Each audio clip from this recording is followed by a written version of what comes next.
There is a bill that was brought in the Senate here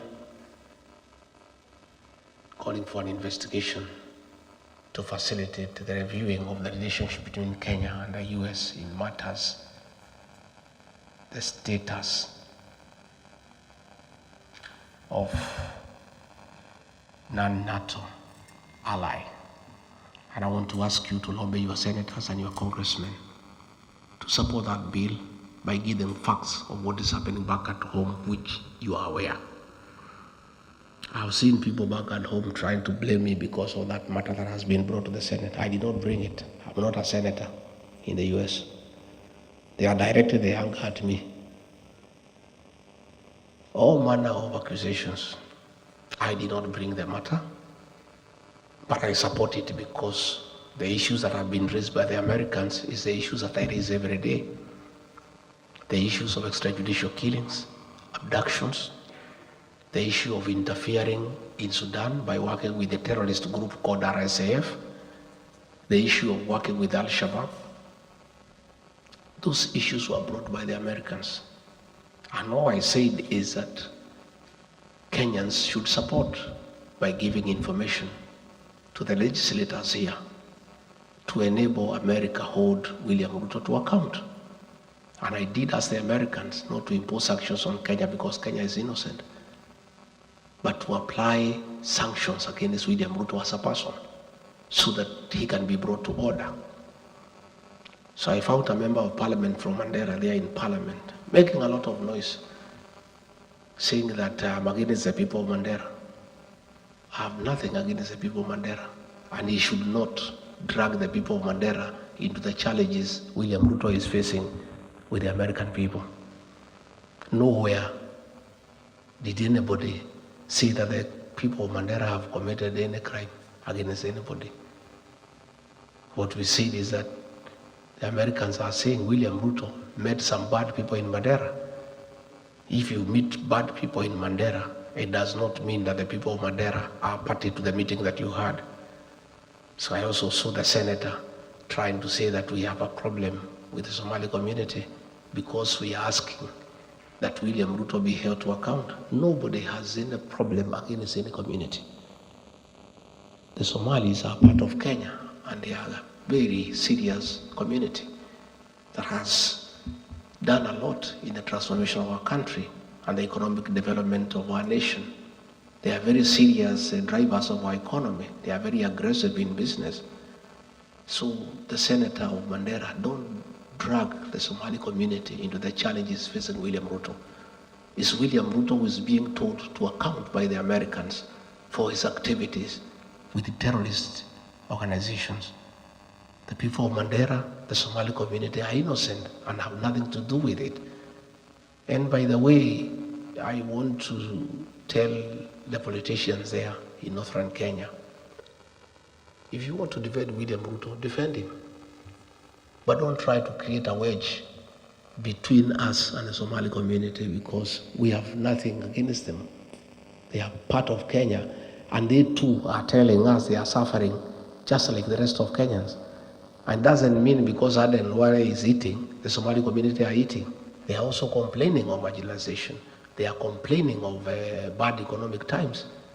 In fact, the Somali community, more than any other, has really borne the brunt of extrajudicial killings and forced disappearances for a long time. So let nobody try to create a wedge between those opposed to William Ruto and communities. Let William Ruto answer the Americans for what he has done and what he has not done. I saw the Minister for Interior saying that we should be asked to help in investigations in this matter. We cannot help in any investigations because the Kenya government has not initiated any investigations against William Ruto. The people who have initiated investigations is the American Senate. So if there is need for us to help in investigations, we'll help the American Senate, not the Kenya government, because the Kenya government has not initiated any investigation. Number two, the Kenyan government cannot investigate William Ruto because those policemen work under him. And all the things he is doing of killing people and abducting people, he is doing with the very police. So there is nobody stupid enough to go and report William Ruto to the Kenyan police. Nothing will be done against it. So whoever sees, please don't sell fear to us. You know we cannot buy. In any case, it is the same CS who said that when 5 chiefs were abducted by Al-Shabaab, he said that they will go into negotiation with the Al-Shabaab to have them released. How can you negotiate with the people you do not know?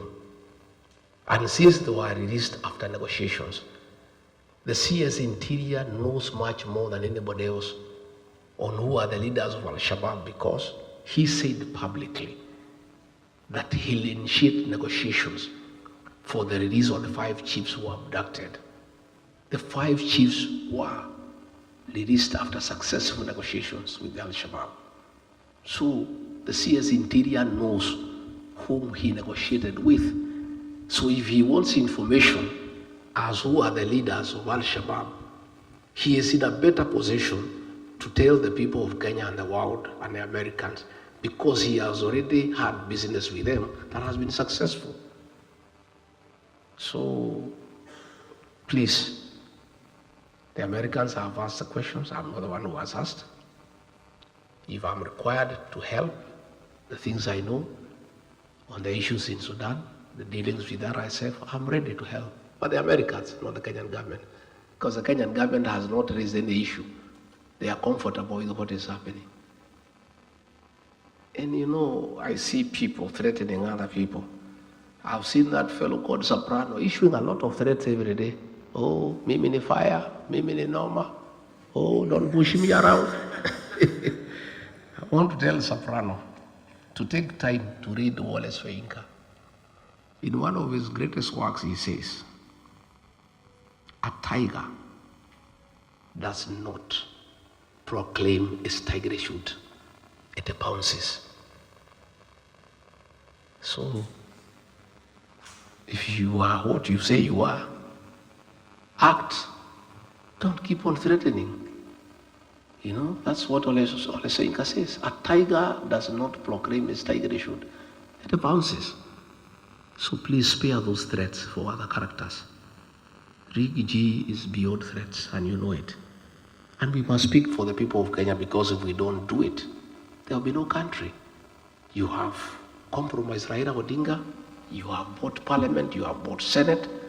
If you succeed in silencing us to talk for the people of Kenya, who will speak for the people of Kenya? I cannot be intimidated. The Gen Zs cannot be intimidated.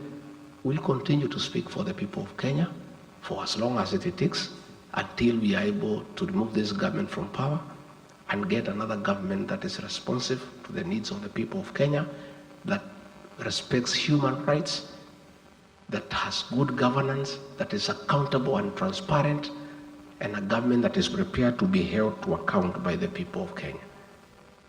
And in the parting shot, I want to ask the UN Security Council to take note that Kenya is an anchor state that has played a very significant role in the Horn of Africa and ensuring there is peace and stability. And the American government has worked very closely with Kenya in supporting anti-terrorism activities with finance and intelligence. We want Kenya to remain there. We want Kenya to continue playing a very important role in stabilizing the Horn of Africa and the region. And the problem is not Kenya. The problem is the leadership. So the UN Security Council, the United States, they need to deal with William Ruto so that Kenya is preserved to continue playing that important role as an anchor state to ensure there is peace and stability in the region. But when we get a reckless leader who is interfering with the affairs of the neighboring countries and working with those opposed to those governments, that is why Kenya's name is being cast in bad light. So, mimi nimeshukuru sana. I have said many things. And